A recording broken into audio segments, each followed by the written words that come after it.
हे असे मऊसूत टेस्टी परोठे उपवासाचा फराळ म्हणून आपल्याला पोटभरीचा होतो। असे हे तुम्ही खोबऱ्याच्या आंबट गोड तिखट चटणीबरोबर खाऊ शकता।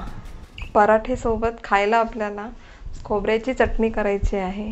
त्या चटणीसाठी कोणकोणते साहित्य लागणार आहेत ते आता पाहूयात। मी इथे अर्धी वाटी खोवलेलं ओलं खोबरं घेतलं आहे। त्यामध्ये आपण घालणार आहोत आता 2 हिरव्या मिरच्या, एक छोटा चिंचेचा तुकडा, मीठ, चवीनुसार मीठ घ्या आणि थोडी पाव चमचा साखर। हिरवी मिरची तुम्ही तुमच्या आवश्यकतेनुसार घ्या। पराठेसोबत अशी आंबट गोड तिखट चटणी खूप छान लागते। नेहमीपेक्षा आज आपण वेगळी खोबऱ्याची चटणी बनवणार आहोत। आता चला तर मग आपण करूयात खोबऱ्याची आंबट गोड तिखट उपवासाची चटणी। मिक्सरला चटणी वाटण्या अगोदर त्यामध्ये पाणी घालू नका, हे असंच ड्राय अगोदर वाटून घ्या आणि नंतर थोडंसं तुमच्या आवश्यकतेनुसार त्यामध्ये पाणी घाला। हे अगोदर पहिल्या स्टेपला ड्राय वाटून घ्या आणि नंतर त्यामध्ये पाणी घाला।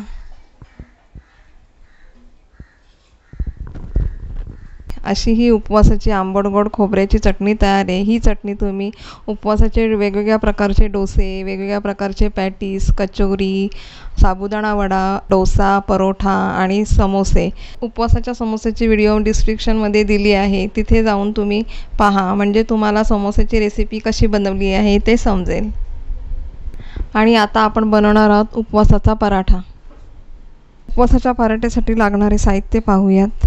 इथे मी 1 वाटी उकडलेला बटाटा स्मॅश करून घेतला आहे। आवश्यकतेनुसार त्यामध्ये पराठा शेकवण्यासाठी आपण तूप वापरणार आहोत। इथे तुम्ही तेलही वापरले तरी चालेल। 1 वाटी मी इथे वरीचं पीठ घेतलं आहे, याला भगरचं पीठही म्हणतात। हे वरीच्या पिठाऐवजी तुम्ही इथे शिंगाड्याचं पीठ, राजगिऱ्याचं हे सुद्धा वापरू शकता। त्यामध्ये आपण घालणार आहोत अर्धा टीस्पून मिरची पावडर। इथे तुम्ही बारीक कापून घेतलेली मिरचीसुद्धा वापरू शकता। मी इथे मिरची पावडर का घेतली, पराठ्यामध्ये मिरची बारीक कापून टाकली की खाताना ती दातामध्ये येते, म्हणून मी इथे मिरची पावडर घेतली आहे। थोडी आपण जिऱ्याची पाव चमचा जिऱ्याची पूड घेऊया, चवीनुसार मीठ। चला तर मग आता आपण पराठे करायला सुरुवात करूया। यामधील आपण 1 चमचा वरीचं पीठ काढून घेऊयात।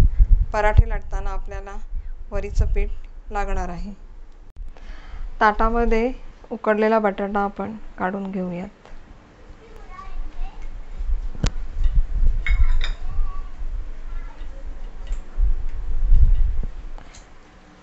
त्यामध्ये घालूयात मिरची पावडर,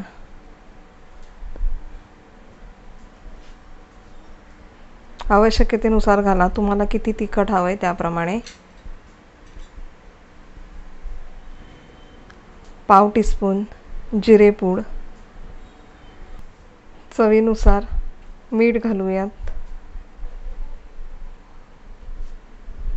बटाटा उकडताना जर आपण मीठ घातले तर मिठाचं प्रमाण आवश्यकतेनुसारच घ्या। हे सगळं आता आपण एकत्र करून घेतलं आहे।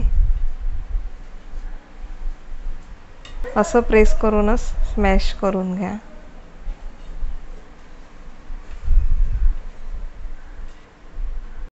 बटाट्यामध्ये सर्व साहित्य मिक्स करून झाले की त्यात घालूयात वरीचं पीठ।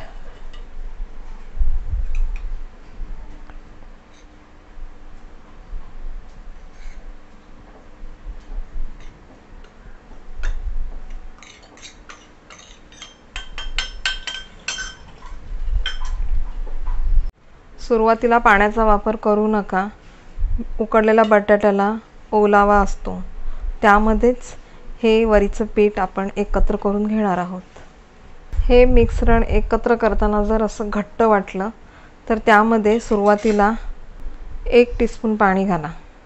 पाणी जास्तीचं घालू नका।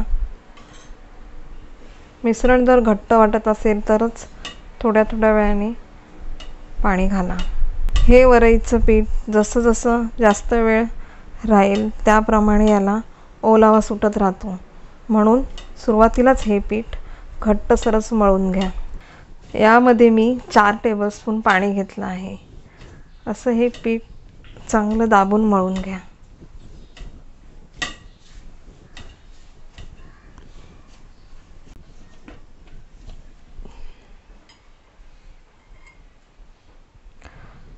पिठाचा गोळा तयार करून झाला की त्यावर थोडं तूप सोडा।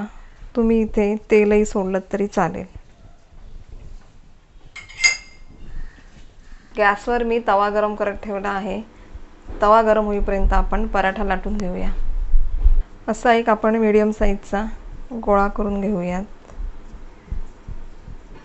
सुक्या पिठामध्ये बुडवून घ्या। हातानेच आधी थोडा प्रेस करून मोठा करून घ्या। लाटणीने हलक्या हाताने पराठा लाटून घेऊयात। सर्व पराठे एकाच आकाराचे होण्यासाठी त्यावर आपण असं एक डब्याचं झाकण घ्यायचं आणि पुरीसारखा प्रेस करा। साईडच्या कडा काढून घ्या। सेम आकाराचे सर्व पराठे आपण तयार करणार आहोत। यापेक्षा तुम्हाला आणखीन मोठा हवा असेल तर तुम्ही पिठाचा गोळा घेताना जरा मोठाच घ्या किंवा जे आपण डब्याचं झाकण घेतो ते जरा मोठ्या आकाराचे घ्या। जेवढ्या मोठ्या आकाराचे तुम्हाला पराठे हवेत त्याप्रमाणे तुम्ही याला कट करून घ्या। तवा गरम झाला आहे, त्यावर थोडं तूप घालूयात। जास्तीचं घालू नका। पराठा टाकल्यानंतर आपल्याला तूप घालायचंच आहे। हलक्या हातानेच हा पराठा असा आपण उचलून घेऊयात। तव्यावर टाका। गॅसची फ्लेम फास्ट करा। पराठा आता पलटी करूयात। पराठा पलटी करून झाला की गॅसची फ्लेम मीडियम ठेवा। चांगला असा खरपूस पराठा शेकवून घ्या। पराठा पलटी करून घेतला की त्यावर आपण तूप घालूयात।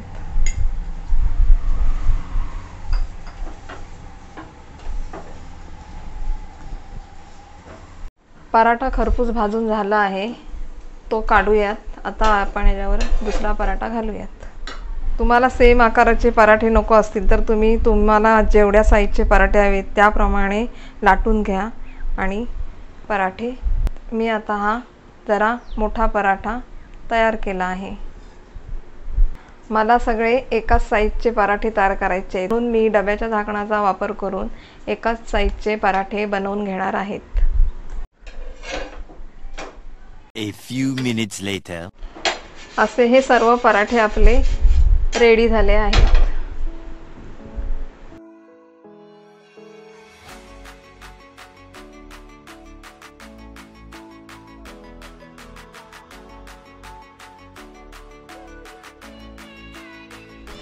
हे असे मऊसूत टेस्टी परोठे उपवासाचा फराळ म्हणून आपल्याला पोटभरीचा होतो। असे हे तुम्ही खोबऱ्याच्या आंबट गोड तिखट चटणीबरोबर खाऊ शकता किंवा गोड दहीसुद्धा घेऊन याची टेस्ट आणखी छान लागते। अशा नवनवीन रेसिपी पाहण्यासाठी तुम्ही या चॅनलला सबस्क्राईब करा। बेल आयकॉनचे बटन दाबायला विसरू नका। असे पराठे तुम्ही करा आणि मला कमेंटमध्ये सांगा तुम्ही पराठे केलेले हे कसे झाले आहेत। शेअर करा, लाईक करा। ही व्हिडिओ पाहिल्याबद्दल तुमचे खूप खूप धन्यवाद।